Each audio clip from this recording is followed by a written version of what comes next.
Welcome to NASA Edge. An inside and outside look at all things NASA. Today we're in the NASA Langley Research Center model shop where they built all kinds of models, even models of CubeSats. What is a CubeSat? You don't know? I'm learning. Okay. A CubeSat is a 10 by 10 by 10 centimeter square spacecraft capable of complex operation in space. It often flies as a secondary payload, but even a primary payload on a space mission. Now, these 1U CubeSats can be scaled up to 2, 3, 6, even up to a 12U CubeSat.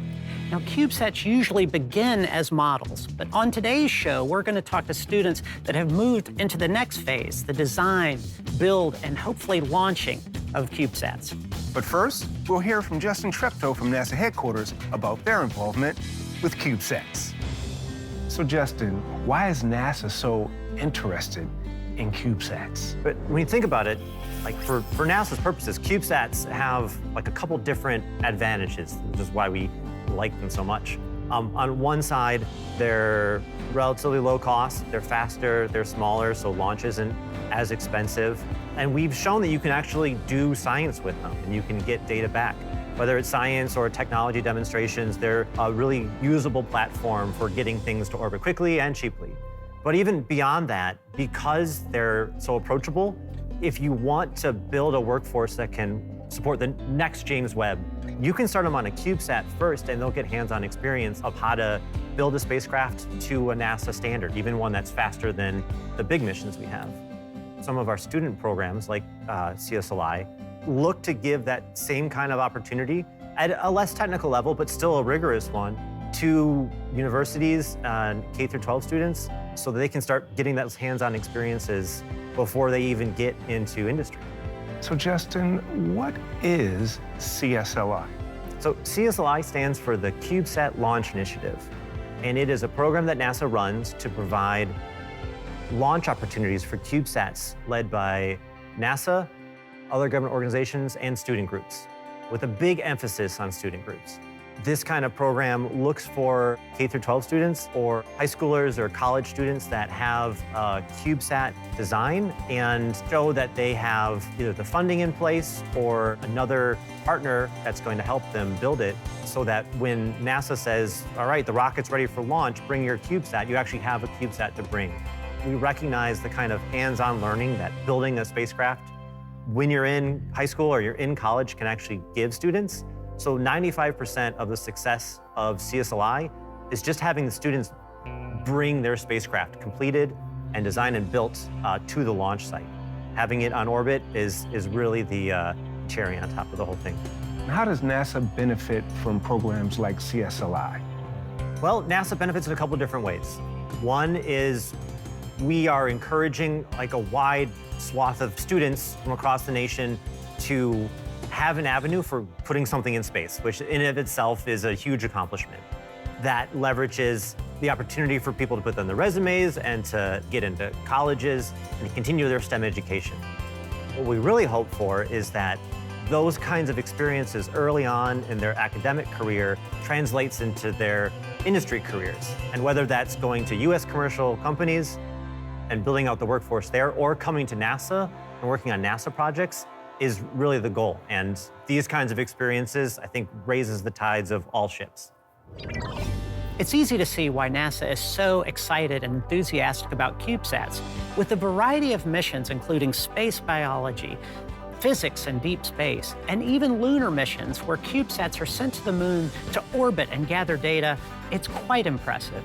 Now, back in May, 8 schools, including 4 minority-serving institutions, participated in the first session of a summer-long program that is designed to help them take their first step into space. And each of these schools had solid plans for missions for their CubeSats, and we got to hear from them directly about their plans for space. All right, John, tell us, what is your CubeSat and what is its primary purpose? So the primary mission of our CubeSat is to test an electromagnetic docking mechanism, or e-docking. And so the purpose of this is to simplify the docking process for small satellites, to move away from mechanical mechanisms into a purely electromagnetic or primary electromagnetic design. So our CubeSat is based on a spectrograph that was developed in a Columbia lab, and it is made to look at diffuse gases in galaxies. Some astronomers estimate that up to 50% of the massive galaxies are made of these diffuse gases, and there's a lot that we don't know about them, including like direction, orientation, and all sorts of that dynamical stuff. So the goal is to scale this spectrograph down, put it in our CubeSat, launch it up, and get a lot of really exciting data that will allow us to better understand these diffuse gases and make hopefully exciting discoveries about galaxies. We are using a single CubeSat to find lunar assets, especially in distress, in times of emergency, or especially with the new Artemis missions going to the moon. Having a way of rapidly finding those easily and cost-effective is one of our biggest priorities. Our CubeSat is the Space Biology Initiative, and we are growing plants in a closed-loop chamber for testing plant biometrics and stressors in microgravity environments. Well, our CubeSat is SLECS, S-L-E-C-C-S. It's a space laser error correcting communication system. Basically, what we're having our CubeSat do is autonomously kind of correct its path, and we're using optical wireless communication to do that. What I love about these missions is the complexity. Some of the things that we're seeing in the CubeSats are experiments that are done on the Earth's surface. They move out into low Earth orbit and then onto the moon. This is quite impressive. Now, the one mission that I took interest in came from the Florida Institute of Technology. Now, their CubeSat is going to study the effects of space weather on lunar regolith. I'm partial to space weather and regolith, so it's a big win. But the question is, how are the students able to do all of this? Well, it begins with this summer's inaugural program, the Missions Concept Program. I had a chance to sit down with Liam of the NASA Launch Services Program at NASA Kennedy to learn more about this program and its partners. Liam, we're very excited to be part of the Mission Concepts program. Tell us, what is this program and how is it helping students with their CubeSats? Space is known to be hard. The problems are complex, the rewards are very high, but it's going to require the creative ideas from people of all walks of life coming together. And so this is a really great program, bringing together students from across the country and U.S. territories to participate in a summer-long program where they're learning satellite design concepts, and they're participating in a program where they're actually developing their own space missions. Well, it's interesting because we saw a lot of the mentors working with them. And I'm wondering, all these mentors and people that are assisting them, where are they from and how are they part of this incredible effort? We have attendees that are here to help, that are from organizations such as the University Nanosatellite Program, which is managed out of the Air Force Research Laboratory. We also have members from NASA, Kennedy Space Center. We have attendees from NASA headquarters. We have participants that are here to help from many organizations and some contractors as well that support those teams. And these are all folks that have been working in the satellite and rocket launching business. So they're not just encouraging, they're providing real professional guidance and insight. Yeah, they've been there, they've learned the lessons, sometimes the hard lessons, and they've made themselves available for the students who are tackling new challenges that are, stretching their own understanding, stretching their experience, and they're able to ask a professional who's maybe been there before, what do you think of this solution to a problem? Or what kind of questions do I need to be asking in order to solve this problem? I also noticed that the students weren't just talking to the mentors and advisors, but they were also talking with one another. This seems like a very important part of the program. Yeah, exactly. Each of the teams arrived with their universities and they gave a presentation of the project that they're developing at their university. But then they were shuffled into individual small groups to work together for this week in the exercise of developing a mission at the Mission Concepts 1 kickoff. And so they've been able to interact with students from across the country in order to learn how to ask good questions by modeling it for each other and asking great questions of each other. This is kind of a first for CSLI, right? I mean, we've seen workshops before, but this is a kind of a longer-term approach. What are your thoughts on that so far? Yeah, and the CubeSat Launch Initiative has always had very much an interest in education. We name each of our missions the educational launch of nanosatellites or Alana. So Alana 1, Alana 2, Alana 3. Each of our missions has education in the name, and we really take that to heart. Some of the teams here have not built a CubeSat before, and this is an opportunity for them to learn what they need to in order to be successful in developing a CubeSat, potentially to fly with the CubeSat Launch Initiative in the future, or with the University Nanosatellite Program. The good folks at the University Nanosatellite Program have done an exceptional job with the students, developing a rigorous program designed to help them narrow and focus the mission of their CubeSats. And Blair, they brought a lot of help. Not only are they sharing their expertise with the students, they brought in mentors from the Air Force, the Space Force, the Air Force Research Laboratory, NASA, the Coast Guard Academy, and the Missile Defense Agency. The net effect? Quite a brain trust of engineering and science for the students. And we had a chance to talk to them about their experiences at the Mission Concepts program. So here at the University Nanosatellite program, I'd say the biggest takeaway is just there's been magnitude, lots of information, invaluable information on how to design, how to procure, to fabricate, everything that goes into creating and designing a nanosatellite. The fact that there's so much work to do beforehand, even just at the basic surface level, is, although very challenging and seems very frightening to a student who's just entering into it, it's really interesting, and I'm glad that I'm able to get a peek into what that's like. It's okay to say that you don't know. The individuals here do not really expect you to come here knowing everything. So it's like a learning experience and a learning journey. So it has been a great experience so far.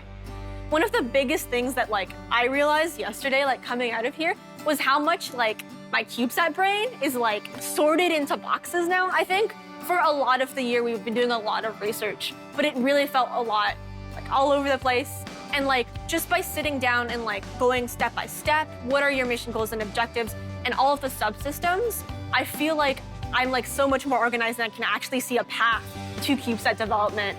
So it's just been extremely informative, and I'm just very excited to be here. Our team is very excited. We're looking to take it all the way to the launch. This program continues throughout the summer. Next, the students will spend 4 weeks with the UMP at their facilities in Albuquerque, New Mexico. And from there, they'll travel to Logan, Utah for another CubeSat workshop. These students will continue to work on their CubeSats throughout the summer.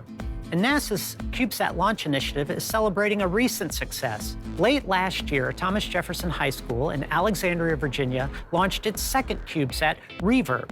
We had a chance to sit down with Kristen Kuko and her students to learn all about their most recent launch and their latest efforts. Kristen, can you tell us a little bit about the high school's relationship with CubeSats? Sure. So back in 2013, TJ3SAT was the very first high school satellite to be launched. It was a work of about 50 students over the course of 6 years, where they essentially built a CubeSat from scratch and launched it into space. Its goal was to say hello world, and it didn't quite make it. Well, but you still launch, which is an incredible accomplishment. Absolutely. It's one of those things where it would have been nice if it worked, but it's even cooler that we got something into space. Well, and I tell you what, it's also important that things didn't stop there. I mean, you might have had a few bumps in the road, but you guys have actually moved on and worked on another CubeSat. Can you tell us a little bit about that? Sure. In 2017, another group of students decided that they wanted to do a CubeSat again. So they put together a mission, and then they applied for the CSLI grant and got it and started work on their next CubeSat, which was TJ Reverb. Say hi to the camera, please. So, Coy, what is Reverb? So Reverb is a 2U CubeSat built by TJ students, and its goal is to test an experimental Iridium radio in space with our passive magnet stabilization configuration. Iridium, that sounds like something out of a Marvel movie like Captain America. What is that? So Iridium is actually a system that's a bit more down to earth. So it's basically a satellite phone system that you and I can go out and buy. And we're seeing if we can leverage that in space, since it's cheaper and easier to use. So future teams can leverage our work to be able to launch CubeSats more cost-effectively. So in Reverb, what was your responsibility with this project? So I was the programming lead. So I was in charge of a lot of the flight software, both high level, and I also worked directly with Alan Su who was the electronics lead, to be able to integrate the programming side of it with the electronics side, since the programming side was about interacting with the hardware in a way that could make the mission work. Alan, your turn. Hi, okay. So Alan, Corey tells me you were the electrical engineering lead on Reverb. Tell me a little bit about what you did with this project. So a lot of it was figuring out how things worked. When I came in, there was a flat SAT, so basically the whole thing disassembled and put flat. There was actually a few wires that were broken, and the board that we designed was actually designed wrong. In the fall of that year, I've spent basically a few months just redesigning and iterating on that interface board and just getting it flight ready. And we used an Iridium radio, which kind of acts as a cellular plan. So you actually get an allotted amount of data every month. For us, it was 12 kilobytes. So we found that we really shouldn't be sending our data in string packets. We should try to compress it down. So I actually designed an encoding protocol to take numerical data and turn it into the smallest form it could be. Now, launching a satellite is a big deal. Were there any challenges that you encountered during this process? Yeah, there were a ton. We couldn't put up an antenna on the roof, so we worked directly with ham radio operators all over the country and all over the world, as well as with the U.S. Naval Academy, to be able to contact the satellite.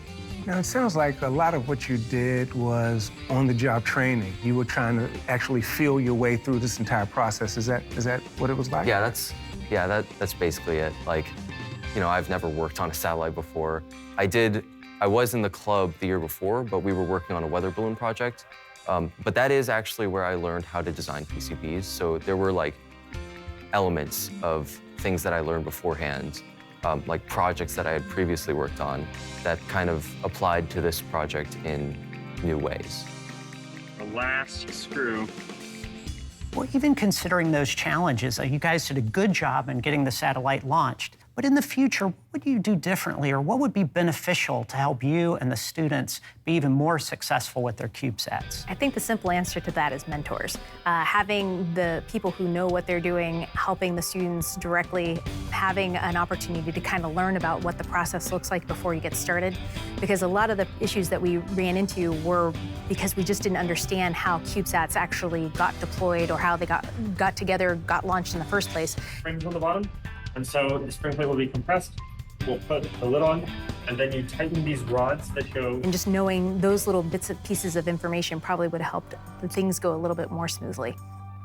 Now, Reverb was deployed in December of 2022. That project is done. You have just a short time until you graduate. How much will you be able to be involved with this during your senior year?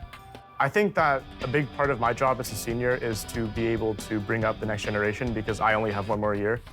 And it's important for me to be able to offload my experience and my knowledge to all of these new freshmen, sophomores, future juniors, to be able to do even bigger and greater things in the future. You know, Blair, I'm really impressed with these kids. When you speak to them, it feels like you're speaking to a NASA engineer. Their understanding of the information and the technology and how they bring all their individual expertise together to overcome obstacles, it's really amazing. It really is. And in fact, I almost called one of them doctor. It was a visceral reaction, but I couldn't help it. Very impressive kids. But despite all that, they would have really enjoyed the Missions Concept program. And as they go on to university, even postdoc, maybe they could apply and our paths will cross there in a future launch. Well, that's the end of our show today. We'd like to thank the UNP, their many partners, the mentors in the Launch Services Program for coming together and helping these students learn more about CubeSats in space. And hopefully all these schools will have their CubeSats manifested and ready for launch in the near future. And bonus, if they launch, we can cover it. You're watching NASA Edge. An inside and outside look at all things NASA. Dude, I stepped on your line. Well, we're out of the show anyway, so bye.